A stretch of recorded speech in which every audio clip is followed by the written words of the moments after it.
Hello everybody, I am Mona Bharadwaj and I head Global University Programs for IBM India. As we know, 2020 wasn't the best of years, but we made the best of it through IBM Hack Challenge 2020. And all of you gave us an overwhelming response. Thank you so much for it. So we are very encouraged to be back with IBM Hack Challenge 2021. Tough times call for tough measures, and hence, the theme for this year is Code for a Better Future. We hope to take on problems of India and the world and address them through coding. And we really hope to see the light at the end of the tunnel after this.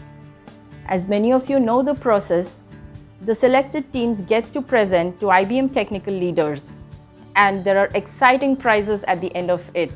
So hope to see each one of you participating in it this year. Keep coding, stay safe, and stay healthy. Thank you so much.